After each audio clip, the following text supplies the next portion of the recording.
Alors, bonjour Edith. Bonjour Delphine. Avant de commencer, je voudrais prendre un moment pour vous exprimer vraiment toute ma gratitude. Votre présence ici aujourd'hui n'a rien d'anodin. Témoigner de son histoire demande du courage, de la sincérité et une grande générosité. Alors, vous avez accepté de vous prêter à cet exercice qui n'est pas si facile que ça, pour venir en aide à d'autres personnes, que ce soit celles qui traversent actuellement des difficultés similaires ou celles qui souhaitent simplement mieux comprendre ou accompagner un proche. Votre partage va bien au-delà de simples mots. Il va certainement aider certaines personnes et votre expérience, votre témoignage, votre propre vérité, je pense qu'elle va toucher, peut-être même rassurer. Alors je tiens également aussi quand même à préciser un point essentiel. Même si votre témoignage, Edith, apporte une valeur immense, il reste important que toute personne confrontée à une maladie continue de se référer à un avis médical professionnel. Rien ne remplace l'accompagnement d'un professionnel de santé qualifié. Et merci pour votre confiance et pour la force que vous allez mettre dans cette démarche qui va, à mon avis, vous permettre également de refaire un cheminement avec vous-même à travers ce témoignage.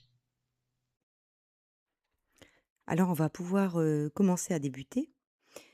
Pourriez-vous me présenter en quelques mots ou nous dire dans quel contexte nous avons pris rendez-vous ensemble? Alors j'étais atteinte d'un cancer métastasique pour lequel j'étais condamnée en fait. Physiquement, j'allais de ce fait très très très mal et j'étais en perte d'autonomie sous morphine avec des traitements palliatifs assez lourds. Qu'est-ce qui vous a porté, en fait, soutenu au travers des accompagnements que j'ai proposés avec l'hypnose? Alors déjà la séance individuelle, ça aide beaucoup parce que je trouve qu'il y avait une prise en charge globale de ma personne en fait. J'étais pas prise en charge uniquement en tant que personne malade, mais dans l'intégralité de mon expérience de vie en fait. Et ça, c'était un grand soutien. Ok, merci. Et avant de débuter l'hypnose, quel regard en fait vous aviez envers cette pratique, l'hypnose? Vous aviez déjà pratiqué ou jamais? J'avais pas d'idée particulière par rapport à l'hypnose. J'avais jamais pratiqué, ni eu l'occasion de pratiquer. J'avais entendu certaines choses, mais sur lesquelles j'avais pas d'idée fixe à me dire ça fonctionne pas. Donc j'étais ouvert d'esprit sur ce qui s'est présenté à moi, mais sans me dire ça va fonctionner ou ça va pas fonctionner. Et est-ce que vous avez été touché ou par quelque chose en particulier, un mot, une phrase, une sensation durant la séance? Alors oui, au cours de la première séance, je l'ai trouvée assez puissante en fait, on va dire intérieurement parlant. J'avais vraiment l'impression qu'il y avait quelque chose qui s'activait intérieurement parlant et j'ai ressenti en fait une grande lumière assez puissante qui m'a traversé le corps en fait. Et la partie de mon corps qui était malade s'est mise à battre. Donc c'était assez perturbant en fait. Et donc, du coup, cet accompagnement en hypnose, dans la globalité, en fait, de votre histoire, qu'est-ce que ça a changé dans votre quotidien? Parce que là, aujourd'hui, on est en novembre 2025 et mon accompagnement, c'était en février 2025. Du coup, est-ce que vous pouvez décrire un petit peu ce que l'hypnose vous a apporté dans votre quotidien, là, aujourd'hui? Ça m'a permis de faire un grand travail sur moi au niveau d'expériences de vie passées qui ont pu être négatives. Ça m'a permis de traverser la maladie beaucoup plus sereinement et avec des clés, en plus des traitements, je dirais. Donc c'était vraiment l'hypnose, ça a vraiment été une clé, un outil en plus des traitements. Et ça m'a apporté beaucoup de sérénité, de décharge de stress. Et encore aujourd'hui, en fait, ça m'a apporté, on va dire, une espèce de sagesse intérieure que j'avais pas auparavant. Ok, merci. Quelles ressources du coup intérieures avez-vous découvertes? Ben, je dirais qu'on a en fait une force intérieure, une espèce de force intérieure qu'on peut activer, travailler, décupler et qu'il faut pas hésiter à travailler justement parce qu'il y a vraiment de grandes possibilités par rapport à ça. Et encore aujourd'hui, j'hésite pas à pratiquer dans mon quotidien des choses qui ont pu m'être apportées au cours des séances avec Delphine et qui m'aident encore aujourd'hui sur la voie du mieux-être. Et en fait, même après la maladie, je dirais que le fait de continuer à pratiquer avec cet outil-là, ça apporte en fait un bien-être au quotidien, une certaine sérénité et comme je l'ai dit tout à l'heure, une certaine sagesse de vie en fait. Et qu'est-ce que vous m'avez dit tout à l'heure concernant l'arbre? Cette belle histoire. Alors, Alors par rapport à l'arbre, on va dire qu'au fin fond au plus dur de la maladie, en fait, j'imaginais en fait que j'étais le tronc d'un arbre en fait et que Delphine, de par son hypnose, c'était une branche en fait qui a poussé en fait dans cet arbre qui était à la base assez frêle, assez dénudé, pas très fourni. Cet arbre-là, en fait, ça m'a permis de m'y accrocher quand c'était vraiment dans les moments difficiles. Aujourd'hui, cet arbre, en fait, dans les moments les plus difficiles, j'ai pu le visualiser et là, ça reste actuellement pour moi, en fait, un outil par rapport à mon vécu. Et cet arbre, en fait, que j'avais tellement visualisé, je l'ai rencontré, on va dire, au détour d'une balade, au détour d'un chemin, et il existe réellement tel que je l'avais imaginé. ok, merci.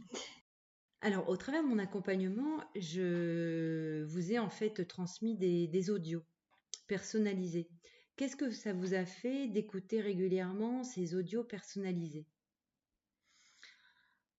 Beaucoup de bien, et je dirais que je trouve important maintenant avec le recul de les écouter régulièrement en fait, et de ne pas se tenir uniquement à la séance individuelle. Donc les audios, et c'est important de les pratiquer. Ça apporte en fait beaucoup de sérénité, ça retire du stress et ça permet de se sentir plus fort dans ce qu'on traverse. Est-ce que vous avez senti parfois que vous étiez traversé par des émotions plus ou moins compliquées? Oui, mais grâce à l'hypnose, ça me permettait de savoir les gérer en fait. D'être capable de les laisser passer au lieu de ruminer en fait dans le négatif, d'être capable de laisser passer le négatif et de basculer sur quelque chose de positif derrière pour pouvoir annuler, si je dirais, le négatif. Est-ce que vous pensiez que notre inconscient était si puissant? Non, j'en avais pas du tout conscience. Euh, pour moi, c'était notre corps qui est capable en fait de se battre, qui a des ressources pour se battre par rapport à la maladie. Mais je pensais pas que notre inconscient pouvait influer sur tout ça en fait, sur notre mécanique physique. Est-ce que votre regard envers vous-même, il a changé? Oui, énormément. Il est déjà plus positif qu'auparavant et j'ai appris beaucoup à penser à moi, à m'occuper de moi avant de m'occuper des autres. Parce que je pense qu'il faut d'abord être bien intérieurement avant de pouvoir en fait s'occuper des autres en fait. Effectivement, je pense qu'il faut prendre soin de soi d'abord pour être mieux avec les autres. Qu'est-ce que cette épreuve vous a appris? Elle m'a appris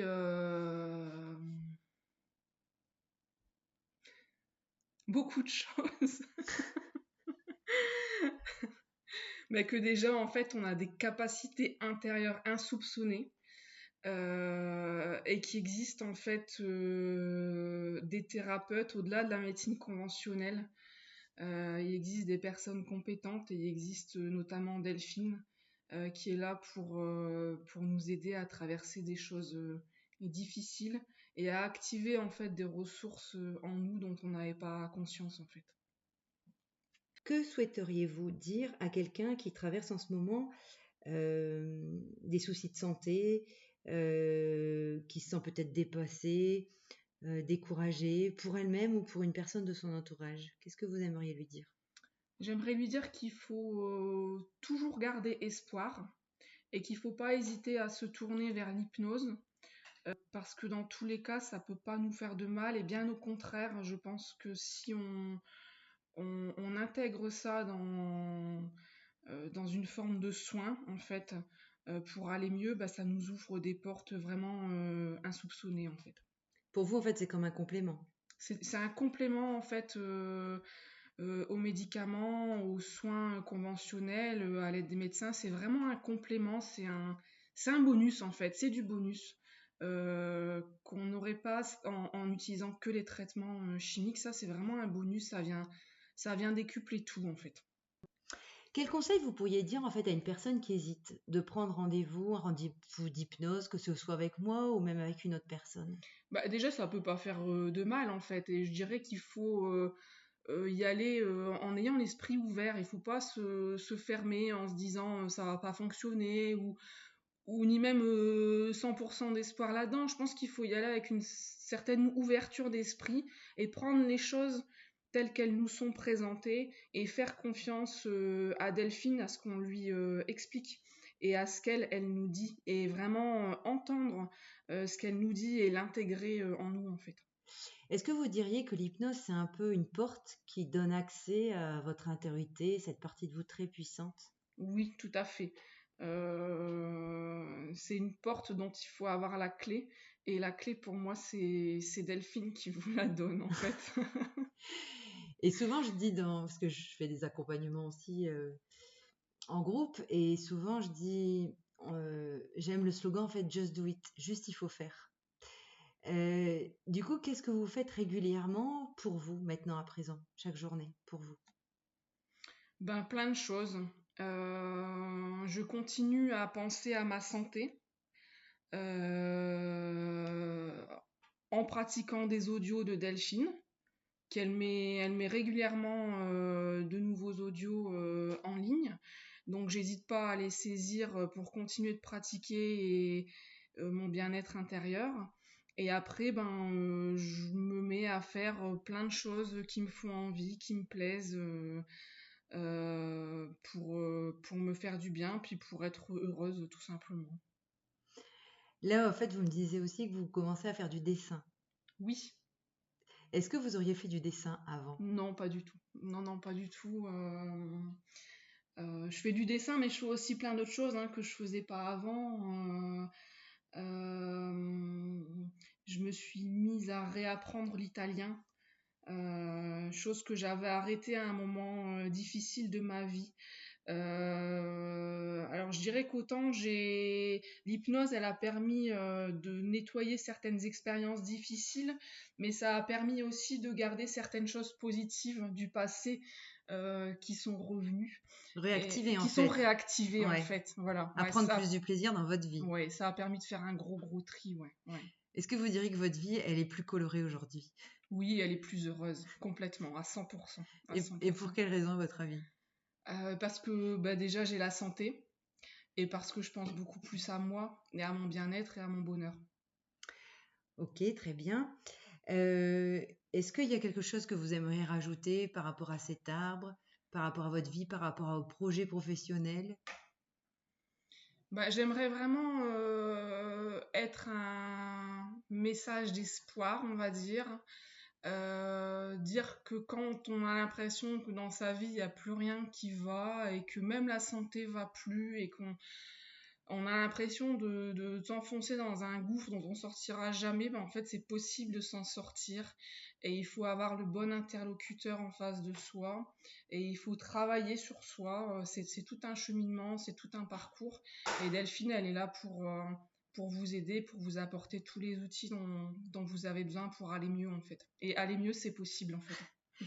Et tout à l'heure, avant d'enregistrer, on évoquait cette fameuse braise. Quand je vous ai expliqué en fait cette braise, qu'est-ce que ça vous a fait? C'est-à-dire une petite braise qui semble s'éteindre, mais à partir du moment où on la rallume, là, elle peut mettre feu à des hectares de forêt. C'est cette métaphore en fait de braise qui est à l'intérieur de nous, cette petite flamme intérieure. Qu'est-ce que ça évoque pour vous? Je dirais que ça évoque une possibilité de renaissance intérieure, en fait. On peut passer d'une braise ou voire même de la cendre à une jolie flamme, en fait. Donc vous êtes une jolie flamme. On peut dire ça comme ça. Et du coup, là, votre projet professionnel, c'est lequel? Alors, j'aimerais partir dans un projet professionnel créatif. Il faut savoir qu'il y a encore quelques temps de ça, pour moi, c'était inconcevable de repartir dans un projet professionnel. Je tiens à le dire, c'est super important.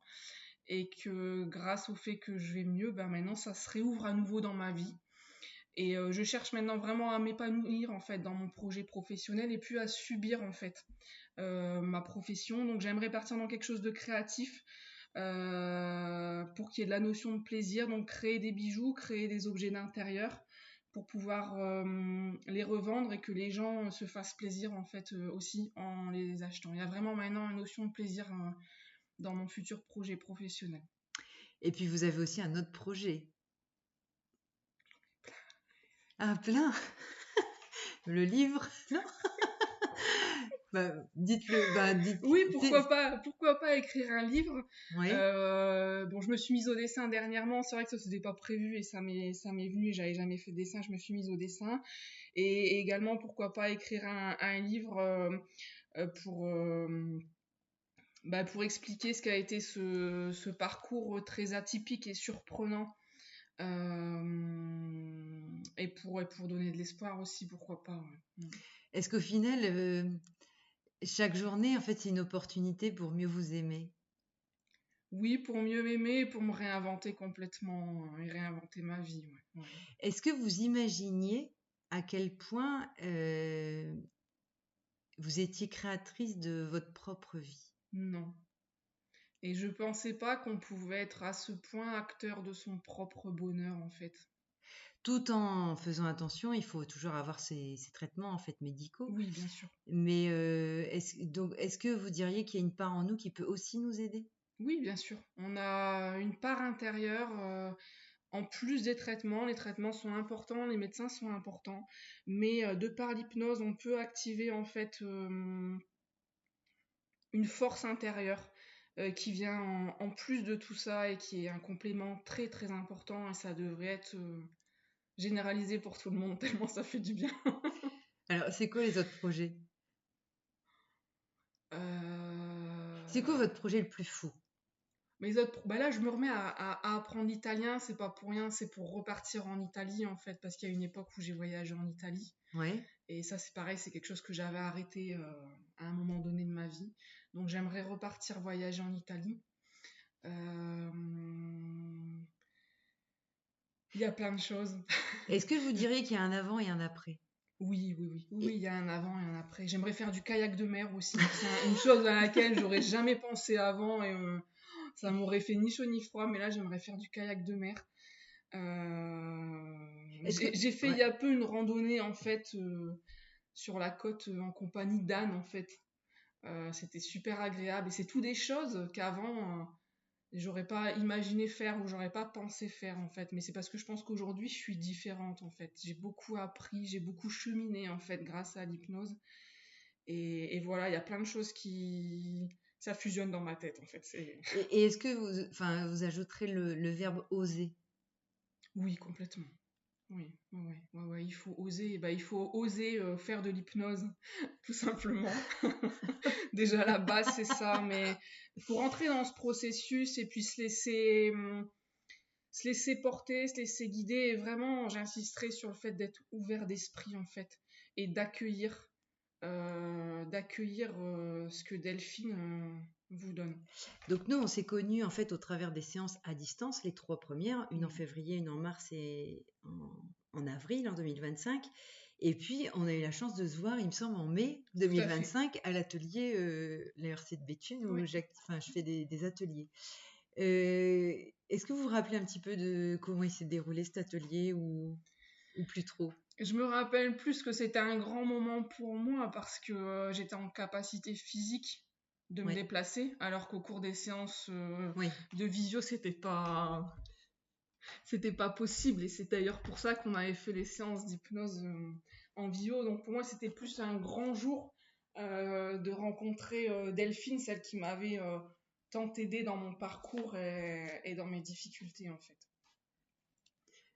Et est-ce qu'on avait fait une petite séance de rire pour finaliser l'atelier? Oui, bien sûr. J'en ai encore de grands souvenirs. Alors, cette séance de rire a été juste géniale parce qu'on avait tous du coup des petits déguisements, bon, assez légers, mais voilà, pour essayer de se voir un peu plus cool et décontracte. Et effectivement, Delphine s'est mise à nous faire une séance de yoga du rire et en fait, on s'est tous mise à rire et prise au jeu et ça a apporté un bien-être fou en fait. Ouais. Est-ce que vous imaginiez pouvoir rire à ce point-là? Non, alors déjà, rire à la demande, je pensais pas que c'était possible et j'en voyais pas vraiment l'intérêt en fait. Mais en fait, ça fait beaucoup de bien. Ça fait beaucoup de bien. Ça fait résonner plein d'énergie positive dans la tête, dans le mental. En fait. Donc pour revenir en fait sur l'atelier, donc il y a énormément de bienfaits effectivement à pratiquer le rire et je vous encourage tout le monde à vous intéresser à cette pratique parce que c'est vraiment vraiment génial et c'est libérateur, ça crée du lien. Est-ce que si on vous avait dit il y a un an que vous alliez témoigner, qu'est-ce que vous auriez pu dire à ce moment-là? Moi, j'aurais dit que c'est complètement fou et que c'est pas possible, mais en fait, c'est l'inverse qui se produit et je suis là aujourd'hui à témoigner de choses que j'ai vécues et de l'aide que m'a apporté Delphine par l'hypnose en fait. Est-ce qu'il y a quelque chose que vous aimeriez ajouter, préciser, partager aux personnes qui peuvent nous écouter? Ben, j'ai envie de dire de ne pas hésiter en fait et de foncer voir Delphine parce que comme je l'ai dit tout à l'heure, elle va vous prendre en charge en fait dans votre globalité en fait. Et c'est ce que j'ai trouvé vraiment intéressant en fait sur l'hypnose, c'est que moi je la consultais pour une certaine problématique, une maladie, et en fait j'ai été prise en charge vraiment dans ma globalité, donc sur certaines choses, sur un passé qui peut être difficile, douloureux, sur des choses qu'on a gardées en soi, qu'on n'a pas débloquées, qu'on n'a pas soignées. Et qui déclenchent après des difficultés physiques. Donc j'ai envie de dire foncez, soyez ouverts d'esprit, ça peut pas vous faire de mal et au contraire vous allez voir une fois que vous êtes embarqué dans ce processus-là, bah, vous n'allez pas vouloir revenir en arrière parce que vous allez forcément aller mieux. Effectivement, merci d'utiliser le terme globalité parce que pour moi ça me tient à cœur, c'est d'aligner tête, corps, cœur. Un mot, une phrase, ça peut nous donner accès à quelque chose de très puissant. On pourrait se dire, bah non, c'est pas forcément important, mais si, en fait, chaque mot, chaque phrase, même comment dire, au niveau du visage, un petit signe, en fait, du visage, il y a des choses, en fait, qui parlent, parce que le corps, il parle énormément. Et on peut remarquer quand même que ce soit en présentiel ou à distance, on arrive à faire passer une intention auprès de la personne. Oui, et après ça fait une réelle résonance intérieure en fait. Ouais, que ça résonne. Ouais. Et c'est pour ça, en fait, pour moi, ça me tient à cœur que chaque personne, en fait, elle repart tout le temps avec leur audio personnalisé. Quand on n'a pas la possibilité de sortir, qu'on est alité et que on nous dit bah faut faire quelque chose, bah simplement là, je trouve que ne serait-ce que d'écouter l'audio, c'est déjà faire quelque chose. Donc, je vous remercie beaucoup pour votre témoignage. Et puis, est-ce que vous souhaitez adresser un dernier message aux personnes qui nous écoutent? Ben, je voudrais vous remercier déjà vous, Delphine, en fait, d'avoir été si disponible, à l'écoute de ma situation et très investie dans votre pratique de l'hypnose. Et ben, j'aimerais dire aux gens qui nous écoutent de foncer tout simplement et que d'aller mieux, ben, c'est possible. Il faut juste s'orienter vers les bonnes personnes et Delphine, c'est une de ces bonnes personnes-là. Bon, bah, je vous remercie beaucoup. Et pour celles et ceux qui souhaitent, vous pouvez regarder sur ma chaîne YouTube mes séances que je publie régulièrement une fois par semaine. Et puis, je mettrai en lien, en description, les liens d'Edith pour ses bijoux ou son compte Facebook. Merci beaucoup. Merci.